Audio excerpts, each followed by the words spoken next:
Perkenalkan, saya Injil Grace Minda dengan NIM 211111010012 semester 5 kelas A.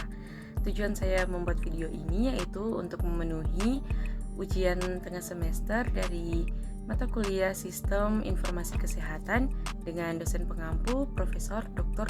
Grace Kandau MKas. Apa saja sih yang akan kita bahas dalam video ini? Kita akan membahas yang pertama tentang bagaimana penerapan sistem informasi kesehatan yang ideal di fasilitas pelayanan kesehatan. Yang kedua, indikator sistem informasi kesehatan apa saja yang sebaiknya diterapkan di fasilitas kesehatan. Yang ketiga, apa sih tanggung jawab pengelola sistem informasi kesehatan di fasilitas pelayanan kesehatan. Dan yang keempat, apakah seorang sarjana kesehatan masyarakat dapat menjadi pengelola sistem informasi kesehatan di fasilitas pelayanan kesehatan? Menurut saya, penerapan sistem informasi kesehatan yang ideal di fasilitas pelayanan kesehatan adalah sistem informasi kesehatan yang memenuhi dan mencakup semua indikator yang harus ada.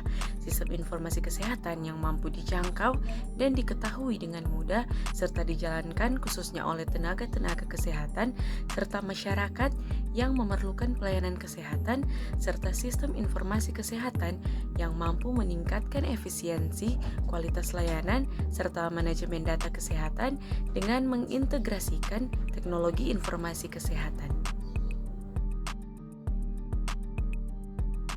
Pemilihan indikator sistem informasi kesehatan harus menyesuaikan tujuan dan kebutuhan spesifik dari fasilitas pelayanan kesehatan, sehingga bisa saja antar satu fasilitas pelayanan kesehatan dengan lainnya terdapat perbedaan indikator dalam sistem informasi kesehatannya.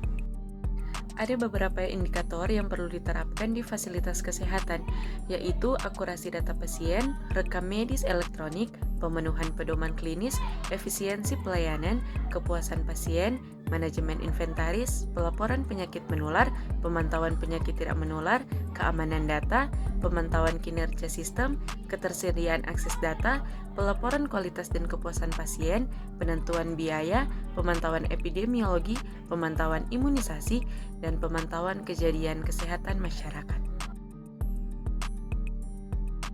Tanggung jawab seorang pengelola sistem informasi kesehatan di fasilitas pelayanan kesehatan melibatkan sejumlah tugas yang sangat penting untuk menjaga integritas, keamanan, dan efektivitas sistem informasi kesehatan.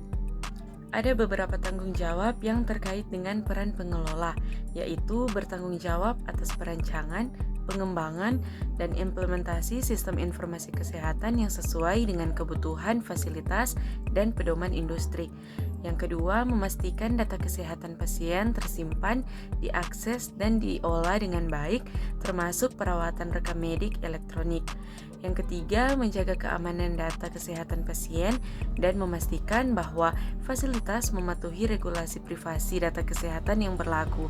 Yang keempat, mengintegrasikan SIK dengan sistem lain di fasilitas seperti manajemen inventaris, sistem keuangan, dan sistem laboratorium. Yang kelima, memberikan pelatihan kepada staf fasilitas dalam penggunaan SIK, termasuk pengisian data pasien dengan benar dan menjalankan sistem. Yang keenam, memantau kinerja sistem informasi kesehatan dan mengidentifikasi masalah atau perbaikan yang diperlukan. Dan yang ketujuh, terus memperbarui dan memperbaiki SIK sesuai dengan perkembangan teknologi dan kebutuhan fasilitas. Selanjutnya, peran pengelola yang ke-8 yaitu memastikan bahwa SIK mematuhi semua regulasi dan standar yang berlaku dalam pengelolaan data kesehatan.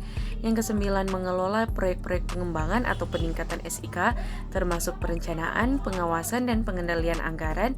Yang ke-10, memberikan konsultasi dan dukungan teknis kepada staf dan pengguna SIK dalam penyelesaian masalah dan penggunaan sistem.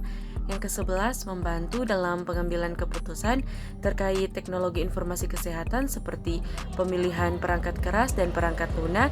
Yang ke-12, mengembangkan dan melaksanakan kebijakan dan praktik keamanan informasi kesehatan untuk melindungi data pasien. Dan yang terakhir, yang ke-12, tetap up to date tentang tentang perkembangan terbaru dalam teknologi informasi kesehatan dan menganalisis bagaimana inovasi tersebut dapat diterapkan di fasilitas. Ya, seorang sarjana kesehatan memiliki dasar pengetahuan yang relevan untuk menjadi pengelola sistem informasi kesehatan di fasilitas pelayanan kesehatan. Pendidikan dalam bidang kesehatan masyarakat memberikan pemahaman tentang masalah kesehatan masyarakat, manajemen informasi kesehatan, epidemiologi, dan sistem perawatan kesehatan. Semua ini merupakan komponen penting dalam manajemen sistem informasi kesehatan. Namun, untuk menjadi pengelola SIG yang efektif, seorang sarjana Kesmas mungkin perlu memperoleh pengetahuan tambahan dalam manajemen teknologi informasi kesehatan atau Health Information Technology dan pemahaman mendalam tentang peraturan dan regulasi yang berkaitan dengan privasi dan keamanan data kesehatan. Jadi, seorang sarjana kesehatan masyarakat dapat menjadi pengelola sistem informasi kesehatan di fasilitas pelayanan kesehatan dengan pelatihan dan pengetahuan tambahan yang sesuai dengan tuntutan pekerjaan tersebut.